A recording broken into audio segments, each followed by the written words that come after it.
찬송가 586장으로 찬송하겠습니다. 586장 찬송입니다.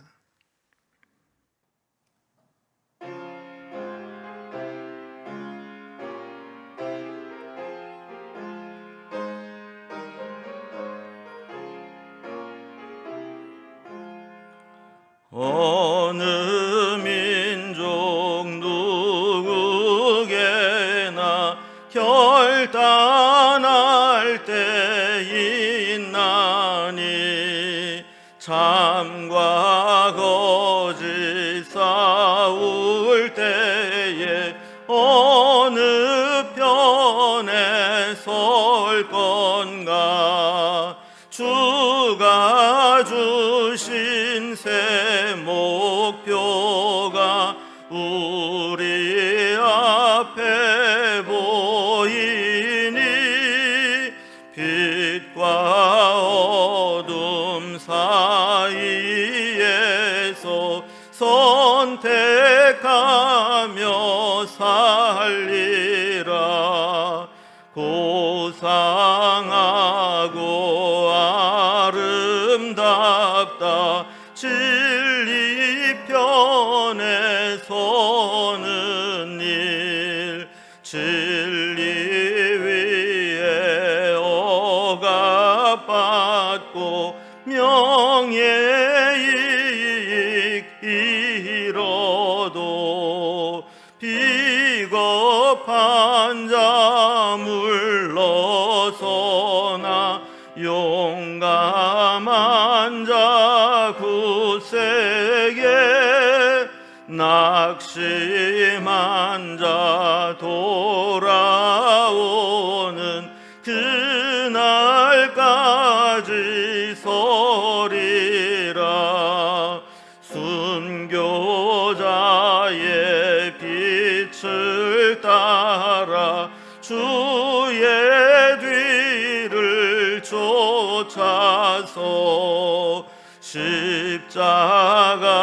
십자가를 등에 지고 암만향에 가리라. 새 시대는 새 사명을 우리에게 주나니 진리 따라 사는 자는 전진하리 언제나. 악이 비록 성하여도 진리 더욱 강하다. 진리 따라 살아갈 때 어려움도 당하리. 우리 가는 그 앞길에 어두운 장막 덮쳐도 하나님이 함께 계셔 항상 지켜주시리.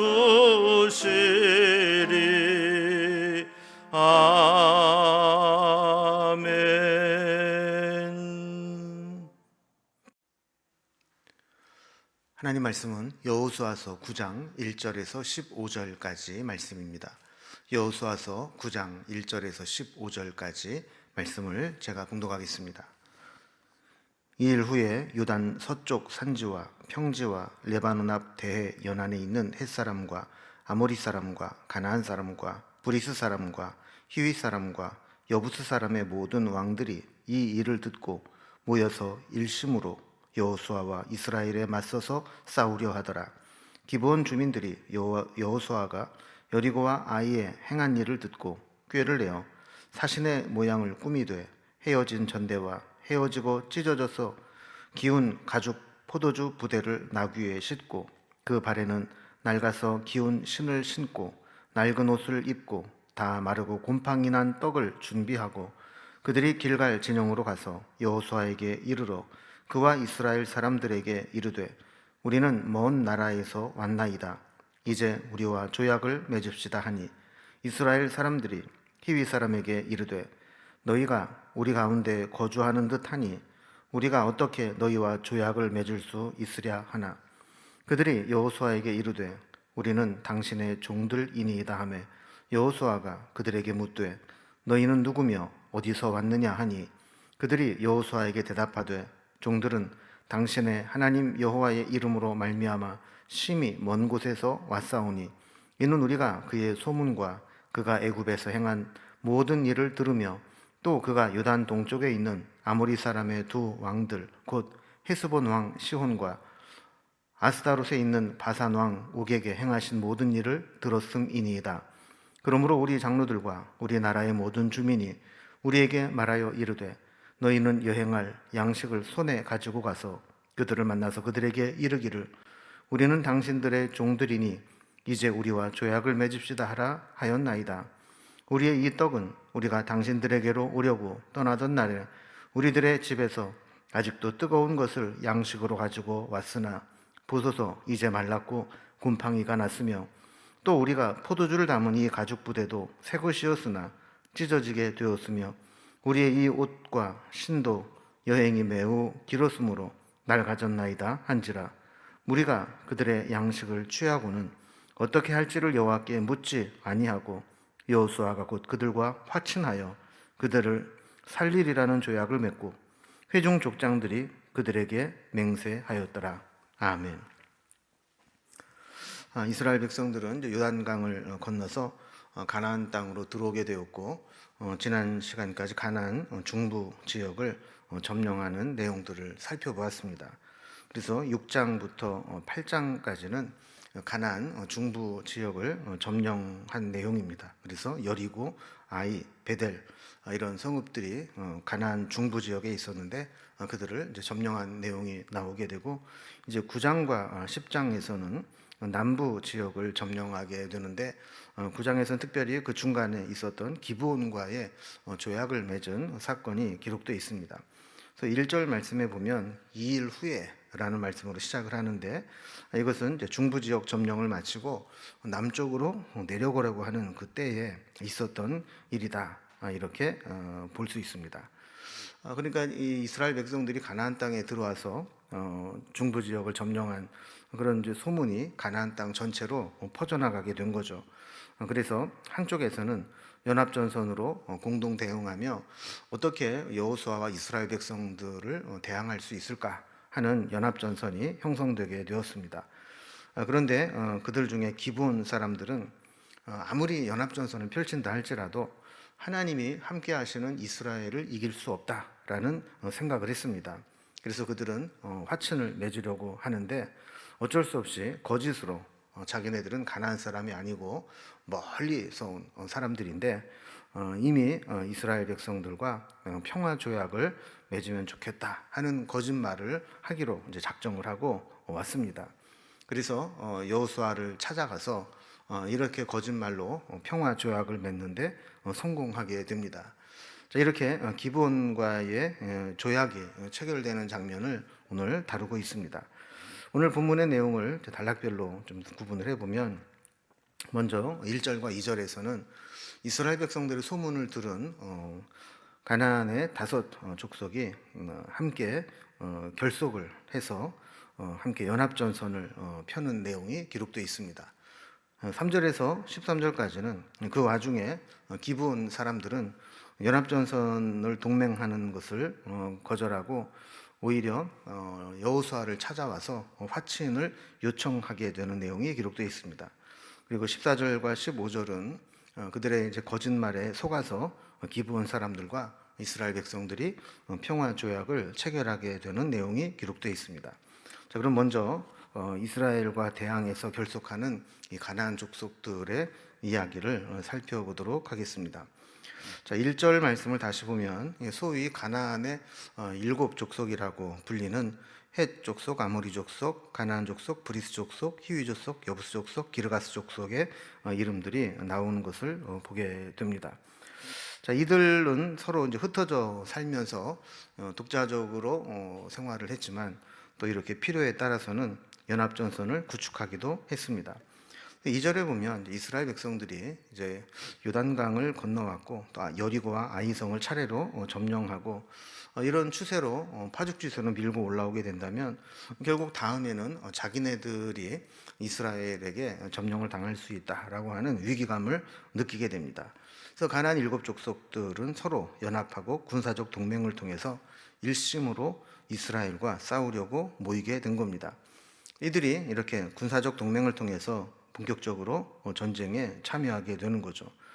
자, 그들은 아마 개별적으로 대항을 하면 점령 당할 수밖에 없지만 이렇게 동맹을 맺고 군사적으로 함께 대응한다면 이스라엘을 이길 수 있다라고 생각을 했던 것 같습니다. 자, 그런데 두 번째 단락을 보면 이들의 동맹과 함께 하지 않고 화친을 요청하러 온 기브온 사람들이 나오게 됩니다. 대부분의 가나안 거민들은 이길 수 없다는 것을 알고 연합전선을 폈습니다. 그런데 정반대의 생각을 한 사람도 있습니다. 3절에 보면 이 기브온 족속이 나오게 되는데 기브온 족속은 결코 힘없는 작고 연약한 족속이 아니었습니다. 10장 2절에 보면 이는 기브온은 왕도와 같은 큰 성이며 또 아이보다 크고 그 사람들은 다 강함이라 이렇게 묘사한 것을 보게 됩니다.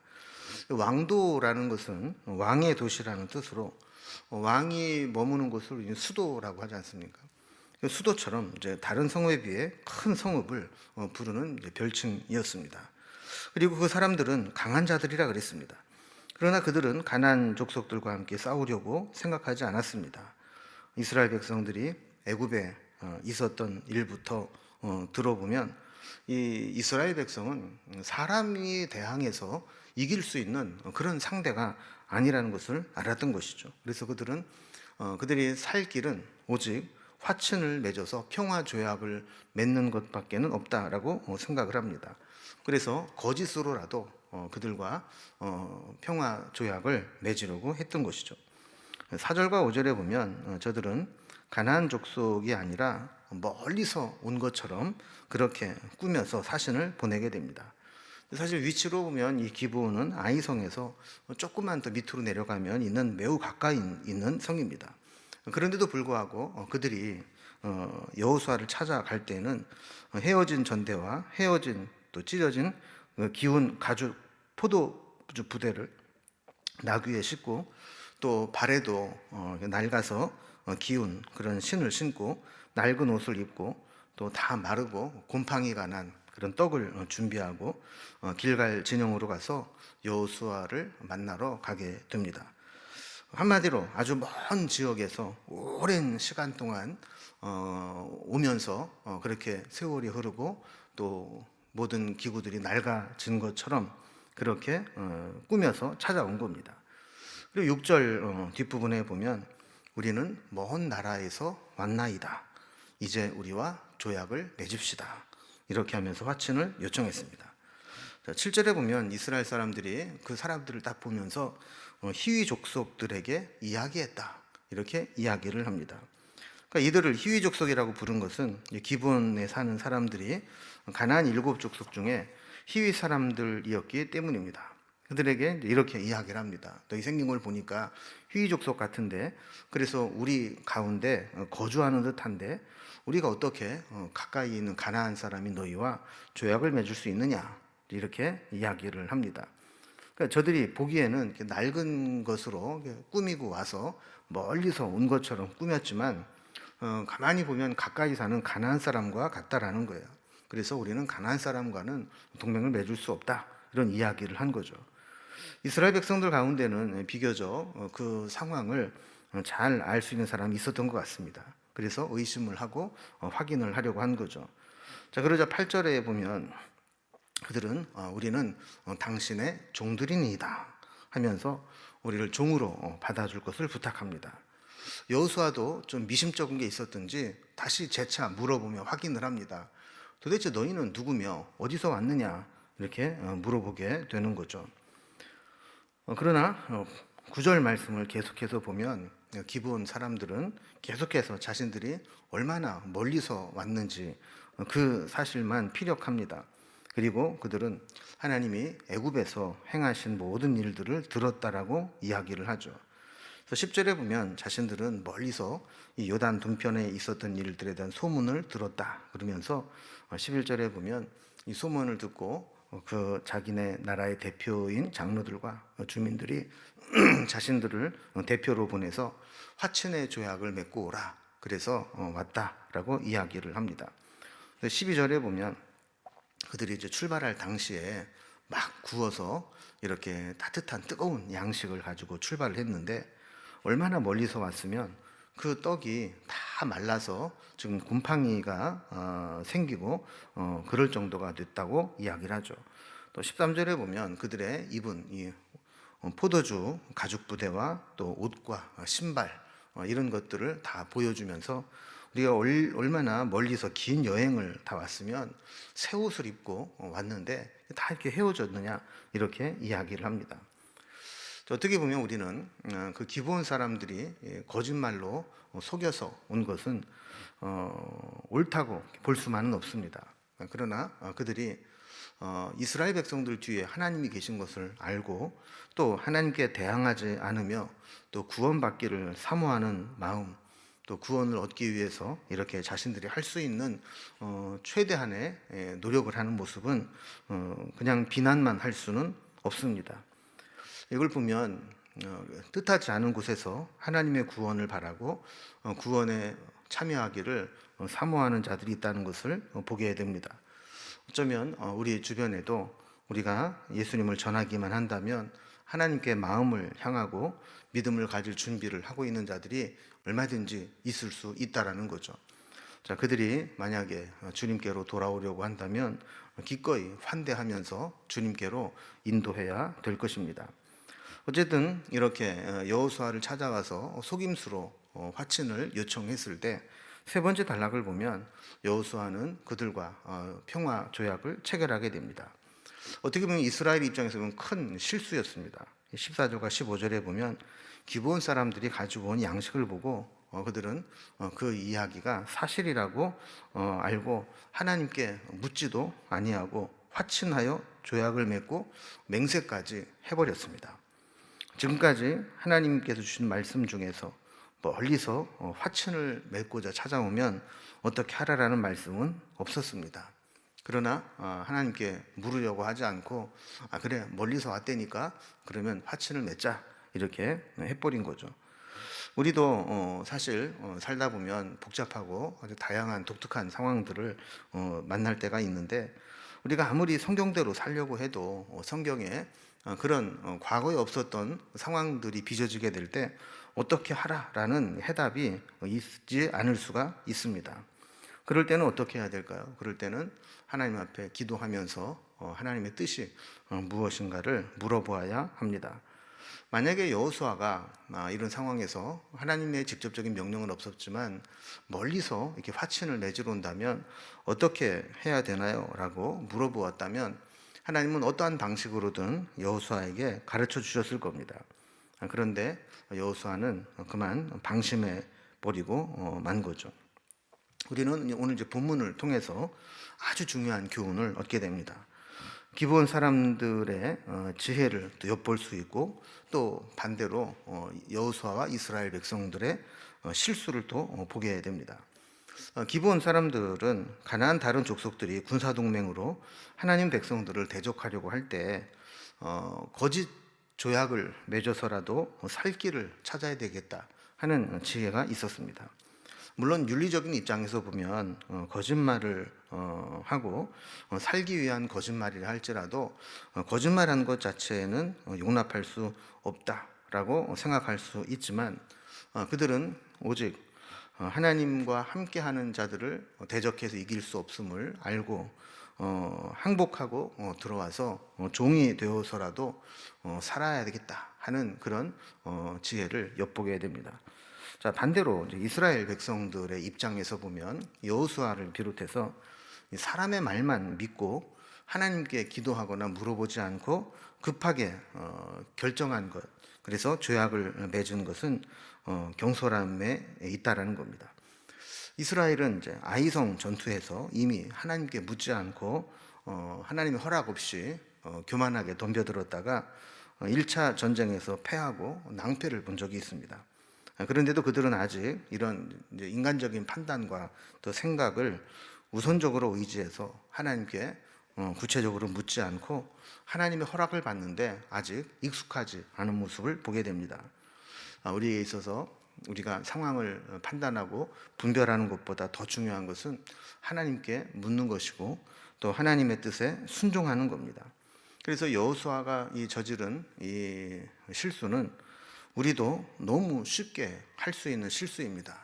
우리가 지금까지 그렇게 해왔으니까, 또 이런 것은 뭐 성경에 구체적으로 없으니까 그냥 내 판단대로 내 생각대로 그냥 선택하고 결정해 버리는 경우가 있다는 거죠. 그래서 우리는 매번 우리가 익숙하지 않은 상황이든 익숙한 상황이든 하나님께 매번 묻고 기도하고 성경을 통해 확인하고 하나님의 뜻을 분별한 후에 시행하는 것, 이것이 훈련이 되고 습관이 되어야 하는 겁니다.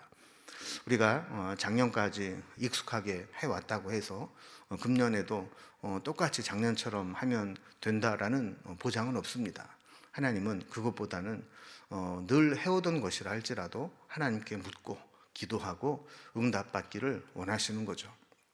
오늘 이 기브온 사람들과의 이 조약을 통해서 우리도 하나님의 구원을 사모하는 마음, 그리고 또 교만하지 않고 늘 하나님께 묻는 마음, 이것을 잊지 않고 우리 금년 한 해를 살아가게 될 때 그만큼 우리는 실수를 줄이게 되고 하나님의 뜻대로 살아가게 될 줄로 믿습니다. 그렇게 하나님께 묻고 응답받고 살아가는 우리의 삶이 될 수 있기를 주님의 이름으로 기원합니다. 기도하겠습니다. 하나님 아버지, 우리 기도한 사람들은 이스라엘 백성들이 하나님이 함께 하시기 때문에 도저히 싸워서 이길 수 없다는 것을 깨닫고 그들을 속여서라도 평화 조약을 맺는 적극적인 구원을 사모하는 모습을 보게 됩니다. 우리도 하나님의 구원이 필요할 때 무엇보다도 하나님께 엎드려 기도하며 구원을 구하는 믿음을 갖게 하시고, 또한 여호수아와 이스라엘 백성들이 사람의 말만 믿고 하나님께 묻지 않고 기도하지 않고 결정함으로 인해 실수하게 된 것들을 보면서 우리도 늘 익숙하다고, 전에도 그렇게 해왔다고, 기도하지 않고 내 생각대로 일을 결정하는 일이 생기지 않도록 인도하여 주시옵소서. 귀찮은 것 같아도 매번 하나님께 물으며 하나님의 뜻이 어떤 것인가를 응답받고, 그래서 시행착오를 줄이고 실수를 없앨 수 있는 우리의 인생이 될 수 있도록 인도해 주시옵소서.